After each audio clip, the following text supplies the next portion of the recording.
Hi hello ನಮಸ್ಕಾರ. ನಮ್ಮ YouTube ಚಾನಲ್ಗೆ ಸ್ವಾಗತ ಸುಸ್ವಾಗತ. ಇವತ್ತು ನಾವು ಹೋಗ್ತಾ ಇದ್ದೀವಿ ನರಸಿಂಹಸ್ವಾಮಿ ಟೆಂಪಲಿಗೆ.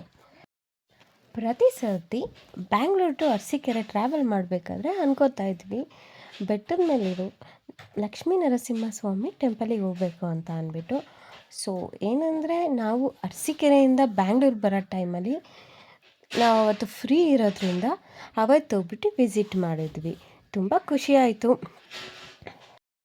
ಇವನ್ ಜನಗಳು ತುಂಬ ಇದ್ದಾರೆ, ಅಲ್ಲಿ ಹೋಗ್ತಾ ಇರ್ತಾರೆ. ಇದು ಎಲ್ಲಿದೆ ಅಂತ ಅಂದರೆ ಈ ಟೆಂಪಲ್ ಬಂದುಬಿಟ್ಟು ತಿಪ್ಟೂರ್ ಹೈವೇ ಹತ್ರನೇ, ಲೈಕ್ ನಮಗೆ ಹಾಗೆ ಮೇನ್ ರೋಡಲ್ಲಿ ಹೋಗ್ತಾ ಕಾಣಿಸುತ್ತೆ. ಸೊ ಏನಂದರೆ ಅದು ಹೋಗ್ತಾ ಹೋಗ್ತಾ ವ್ಯೂ ಮಾತ್ರ ತುಂಬ ಚೆನ್ನಾಗಿತ್ತು. ಹಾಗೆಯೇ ಗಾಡಿ ಕೂಡ ಪಾರ್ಕ್ ಮಾಡಿಬಿಟ್ಟು ಒಂದು ಸತಿ ವ್ಯೂ ನೋಡೋಣ ಅಂತ ಅಂದ್ಬಿಟ್ಟು ಆ ಕಡೆ ನಿಂತ್ಕೊಂಡ್ರೆ ತುಂಬ ಚೆನ್ನಾಗಿ ಕಾಣಿಸ್ತಾಯಿತ್ತು ವ್ಯೂ ಮಾತ್ರ. ಮಧ್ಯಾಹ್ನ ಆದರೂ ಕೂಡ ಫುಲ್ಲು ಮಂಜು ಥರ ಇತ್ತು, ತುಂಬ ಚೆನ್ನಾಗಿ ಕಾಣಿಸ್ತಾಯಿತ್ತು. ಹಾಗೆ ಇವ್ರ ಅಪ್ಪ ಮಗನ ಒಂದು ವಿಡಿಯೋ ಮಾಡೋಣ ಅಂತ ಅಂದ್ಬಿಟ್ಟು ಮಾಡಿದೆ. ಸೊ ಈಗ ದೇವಸ್ಥಾನ ಒಳಗಡೆ ಹೋಗೋಣ ಬನ್ನಿ.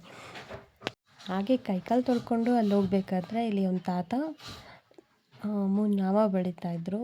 ಅದನ್ನು ಕೂಡ ಹಾಕಿಸ್ಕೊಂಡು ನನ್ನ ಮಗನಿಗೂ ಮತ್ತು ನನ್ನ ಹಸ್ಬೆಂಡಿಗೂ ನಾಮ ಬೆಳೆಸಿ ಆಶೀರ್ವಾದ ತೊಗೊಂಡು ಆ ಅಂಕಲಿಗೆ ದುಡ್ಡು ಕೊಟ್ಟು ಒಳಗಡೆ ಹೋದ್ವಿ.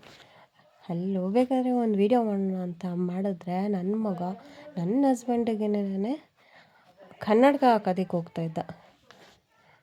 ಸೊ ಅದನ್ನು ನೋಡ್ಕೊಂಡು ಒಂದು ಪೋಸ್ ಕೊಟ್ಟ, ಅಂತ ಕೊಟ್ಟು ಫುಲ್ಲು ಬ್ಲಷ್ ಆಗೋಯ್ತು ನನಗಂತೂ. ನಕ್ಕಿತ್ತು. ಆ ಮೂಗ್ ಮೇಲೆ ಬೇರೆ ಏಟ್ ಮಾಡ್ಕೊಂಬಿಟ್ಟಿದ್ದ. ಅದೊಂಥರ ಖರಾಬಾಗಿ ಕಾಣಿಸ್ತಾಯಿತ್ತು, ಬಟ್ ಓಕೆ.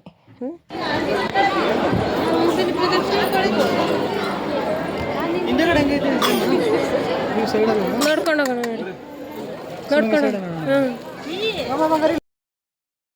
ತುಂಬ ಜನ ಇದ್ದರು ದೇವಸ್ಥಾನದೊಳಗಡೆ.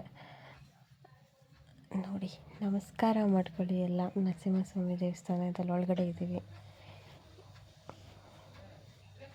ದೇವಸ್ಥಾನದ ಆಚೆ ಬರಬೇಕಾದ್ರೆ ಅಲ್ಲೊಂದು ಹುಡುಗಿ ಪ್ರಸಾದ ಕೊಡ್ತಾಯಿದ್ರು. ಅಲ್ಲಿ ಪ್ರಸಾದ ತಗೊಂಡು ಹಾಗೆ ತಿನ್ಕೊಂಡು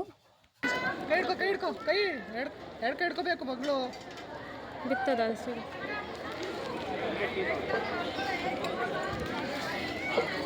ಬಮ್ಮ ಪಪ್ಪ ಹತ್ರ ಜೊತೆ ಹೋಗೋಣ. ಹಾಂ, ಸಕ್ಕರೆ ಆಯ್ತಾ? ಬಾಳೆಹಣ್ಣು ಸಕ್ಕರೆ ಅವ್ರು ಕೊಟ್ರ? ನಡಿ ಕಾಲು ಸುಡ. ದೇವಸ್ಥಾನದ ಆಚೆ ಕೂಡ ತುಂಬ ಚೆನ್ನಾಗಿತ್ತು ನೋಡೋದಕ್ಕೆ. ಎಷ್ಟು ವಿಶಾಲವಾಗಿ ಫ್ರೀಯಾಗಿತ್ತು ಅಂದರೆ. ಮತ್ತೆ ಆಚೆ ಬಂದು ವ್ಯೂ ನೋಡಿದ್ರೆ ಇನ್ನೂ ತುಂಬ ಚೆನ್ನಾಗಿತ್ತು. ನಾವು ನೋಡ್ತಿರೋದು ನನ್ನ ಮಗನೂ ನೋಡಬೇಕು ಅಂತ ಅಂದ್ಬಿಟ್ಟು ಅವನು ಎತ್ತು ನಿಂತ್ಕೊಂಡು ನೋಡೋಕೆ ನಿಂತ್ಕೊಂಡ. ನನ್ನ ಮಗ ಎದ್ದು ನಿಂತಿರೋದು ಏನು ಪೆದ್ದು ಯಾಕೆ? ಸೊ ಆಯಿತು. ಅದಾದಮೇಲೆ ಲಾಸ್ಟಿಗೆ ಕೆಳಗಡೆ ಇಳಿದು ದೇವ್ರಿಗೆ ನಮಸ್ಕಾರ ಮಾಡಿ ಮತ್ತೆ ಹೊರಟ್ವಿ ನಾವು. ಈ ವಿಡಿಯೋ ನಿಮ್ಗೆ ಇಷ್ಟ ಆಗಿತ್ತು ಬಾಮ್ಮ ಈ ಕಡೆ ಕೂಡ ಹಾಗೆ ಥ್ಯಾಂಕ್ ಯು.